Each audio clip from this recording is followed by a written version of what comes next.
శవ వివాహాలు ఎందుకోసమో ఆరంభమైంది, ఎందుకోసమో అభివృద్ధి చెందింది ఈ పెళ్ళి అన్న ఆచారం. దీనివల్ల కలిగిన మేలు తేటగా కనపడుతుంది. ఇల్లు అన్న అధికారం, అర్హత అన్న గౌరవం, ఆస్తి అన్న సంతృప్తి, ఇలాంటివన్నీ ఈ ఆచారంలో కనపడుతున్నాయి. మగవాడికి ఆడది అండగా ఉంటుంది, ఆడదానికి మగవాడు సహాయంగా ఉంటాడు. ఇద్దరికీ ఒక విధమైన ఉపకారమే. అందుచేత ఈ ఆచారం త్వరగా వ్యాపించిపోయింది. ఆపాటి ఈపాటి అర్హత ఉన్నవాడంతా పెళ్లి చేసుకోవటానికే చూచేవాడు. అర్హతలు, పరీక్షలు మొదలైన వాటి బిగువు తగ్గించుకునేవారు. పోట్లాటల వంటి వాటిని లాంఛనాలుగా మాత్రం పెట్టుకున్నారు. ఎవరినో ఓడించిన తరువాతనే ఆడదానిని పెళ్లి చేసుకోవలసిన పని. లోపాయికారి రాయబారాలతోనూ, నటన యుద్ధాలతోనూ సరిపుచ్చేవారు. ఆడదాని కోసం చెల్లించవలసిన ధనం విషయంలో అరువు బేరాలు పెట్టి సదుపాయాలు కలిగించారు. ధనంలో కొంత బయానా ఇస్తే చాలు, అమ్మాయిని చేసుకోవచ్చును, తరువాత తక్కిన ధనం చెల్లించుకోవచ్చునన్నారు. ఇలాగా చాలా విధాల సదుపాయాలు చూపించారు. దీనివల్ల పెళ్లి అన్న విషయం సర్వత్రా వ్యాపించిపోయింది. గంతకు తగిన బొంత. ప్రతి మగవాడికి ఒక ఆడదైనా, ప్రతి ఆడదానికి ఒక మగవాడైనా పెళ్లాడడానికి దొరికేవారు, లేదా దొరికించుకునేవారు. పెళ్లి ఈడు వచ్చేసరికి ఎక్కడో ఒక జంటను కుదుర్చుకోవటం అలవాటైపోయింది. జత కట్టడంలో ఎంత స్వేచ్ఛను అనుభవిస్తూ ఉన్నా పెళ్లి కోసం అని ఒక వ్యక్తిని నిర్ణయం చేసుకునేవారు.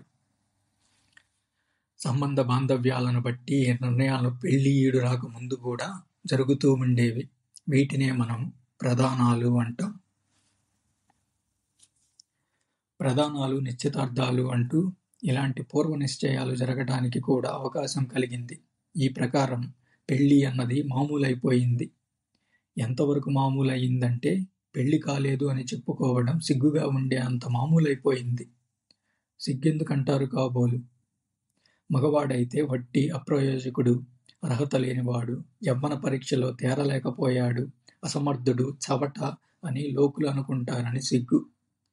మీసాలు గెడ్డాలు బలిసిన ఒక్క ఆడదాన్ని అయినా కట్టుకోలేకపోయాడు, సొంట అని నవ్వుతారనే సిగ్గు. ఇకను ఆడది అయితేనా, పనిపాట్లు చేయడానికి తెలివిలేని ముద్దు అమ్మాయి కాబోలు. లేకపోతే ఈ పాటికి ఒక్కడినైనా చేరదీయకపోయాడా అని ఆడిపోస్తారేమో అని సిగ్గు. ఇంతమంది పిల్లలను కన్నప్పటికీ దీనిని ఎవ్వడూ పెళ్లి చేసుకోలేదు, వట్టి పని దొంగ అని అనిపోతారేమో అని సిగ్గు. అందుచేత ఉభయత్రా తొందరపడేవారు. గృహజీవనంలో ఉండే స్వేచ్ఛ, అధికారము ఇలాంటివి కూడా పెళ్లికి ఆకర్షణలుగా ఉండేవని అంగీకరించాలి. ఒక యువకుడిని చూచి పెళ్ళయిందా నాయనా అని అడుగుతాం, అంతేగాని పెళ్లి చేసుకుంటావా అని అడగం. ఎందుచేత? పెళ్లి చేసుకుంటాడన్న మాట శిలాక్షరంగా మనం నమ్ముతాం. చేసుకోక ఏం చేస్తాడు? ఎలాగా మానగలడు? ఆ అంచి దాటకపోతే జీవయాత్ర సాగుతుందా? తప్పక పెళ్లి చేసుకోవలసిన వాడే. దానికి ఎలాంటి సందేహం లేదు. భోజనం చేస్తాడన్నది ఎంత నిశ్చయమో, ఎంత సందేహం లేని సంగతో పెళ్లి చేసుకుంటాడన్న సంగతి కూడా అంత నిస్సందేహమే. కాబట్టి భోజనం అయ్యిందా అని అడిగినట్టు పెళ్లి అయ్యిందా అని అడుగుతాం. ఆ భోజనం ఎంత నిత్యకృత్యం అయ్యిందో ఈ పెళ్లి అంత ఆవశ్యకార్యం అయ్యింది. ఒక గ్రంథకర్త చెప్పినట్టు, మనిషికి చావు ఎలాగా ఒకనాడు కాకపోతే మరొకనాడు వస్తుందో, అలాగే పెళ్లి కూడా ఎప్పుడో ఒకప్పుడు జరగాలి అన్నంత నిశ్చయానికి వచ్చింది. తప్పించుకోవడానికి వీలు లేనంత ఆవశ్యక విషయం అయ్యింది. మనుషులు పుట్టడం, పెరగడం, చావడం సృష్టికి అవసరమైన పనులు. మనకు ఇష్టం ఉన్నా లేకపోయినా ఆ పనులు జరుగుతూ ఉండాలి, తప్పకూడదు. సృష్టి కోరేది అంతా జత కట్టడం అంతే. ఆ పని ఏ రూపం జరిగినా ఆ విధం మన దృష్టికి నీచమైన, పవిత్రమైన, సృష్టికి అభ్యంతరం లేదు. రంకున పుట్టినవాడు కొడుకే, దంపతులకు పుట్టినవాడు కొడుకే. వ్యత్యాసం రవ్వంతైనా లేదు. అంత సులభంగా సంతృప్తి పడే సృష్టికి ఈ పెళ్లి నిబంధన అక్కరలేదు. ఇదంతా మనలో మన ముచ్చట, అంతే. ఆ మాట మాత్రం మరిచిపోవద్దు.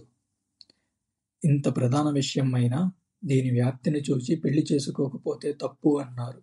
తరువాత పెద్దలంతా జమ అయ్యి అది పాపం అన్నారు. తప్పక పెళ్లి చెయ్యాలన్నారు. లేకపోతే నరకం అన్నారు. దానికి ఏదో ఒక పేరు పెట్టలేకపోతారా? ఇలా అనడానికి కారణాలు చెప్పారు. అంతా మేదర తడిక అల్లినట్టు అల్లారు, దట్టంగాను మట్టంగాను.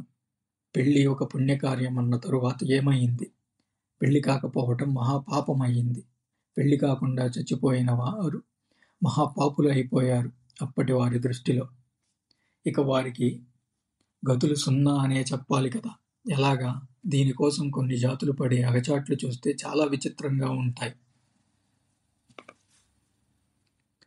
చిన్నపిల్లలు చచ్చిపోతే వారికి పెళ్లి చెయ్యలేదు కదా అన్న విచారంతో ఆ ఇంటివారు చచ్చిపోయిన ఆ బాలుని శవానికి అంతకుముందు చచ్చిపోయిన ఒక బాలికకు శ్మశానం పెళ్లి చేస్తారు. చచ్చిపోయిన ఇద్దరికి ఇలాగ పెళ్లి చేసినట్టయితే వారి సూక్ష్మదేహాలు పెళ్లి చేసుకుంటాయని, ఆ రూపంగా వాటికి రానున్న పాపం పరిహారం అయిపోతుందని అనుకుంటారు. ఆఫ్రికాలో మార్కోపోలో అన్న ఇటాలియన్ సంచారి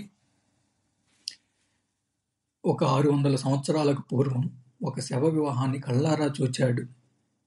ఒకడి కూతురు పెళ్లి కాకుండా చచ్చిపోయిందట. అంతకు పూర్వం కొన్నాళ్ల కిందట ఇంకొకడి కొడుకు పెళ్లి కాకుండా చచ్చిపోయాడు. ఇప్పుడు చచ్చిన ఆ కూతురికి, అంతకుముందు చచ్చిన ఆ కొడుకుకి పెళ్లి నిర్ణయించారట.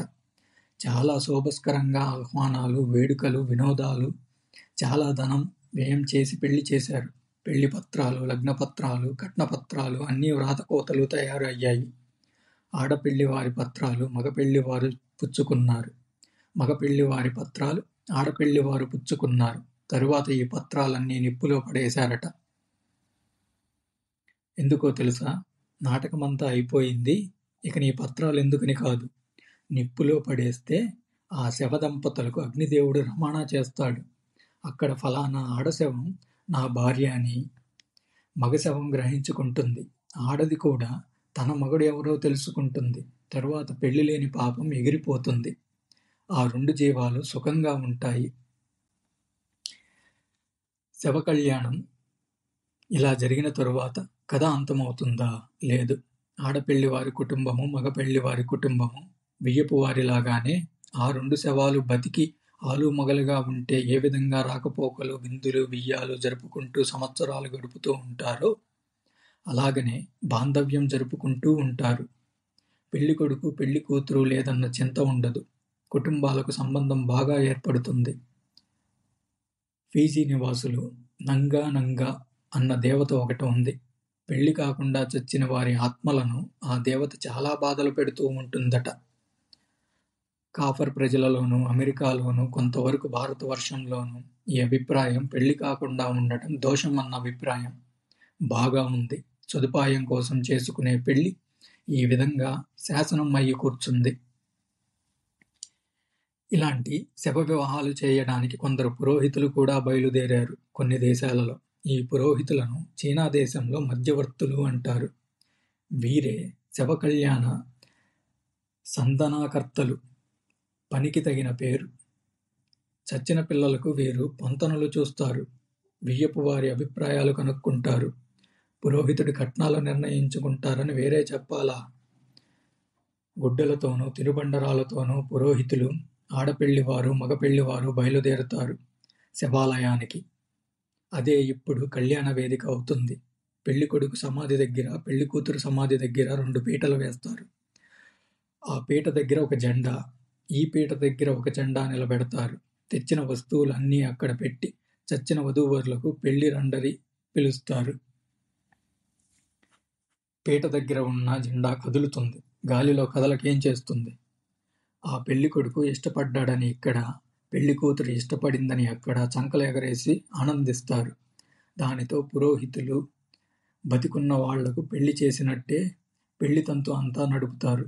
కట్నం పుచ్చుకొని ఇళ్లకు పోతారు. తరువాత విందులు, బియ్యాలు యథారూపంగా సాగుతాయి. ఇలాంటి పౌరోహిత్యంతోనే కాలక్షేపం చేస్తూ బాగా డబ్బు సంపాదించే పురోహితులు చాలామంది ఉండేవారని డి గ్రూట్ అన్న పరిశోధకుడు రాశాడు. చచ్చిన పిల్లలకు పెళ్లి జరిగినా లేకపోయినా, వాళ్లకు పుణ్యం అబ్బినా అబ్బకపోయినా పురోహితుడి ఇల్లు మాత్రం నిండుతుంది.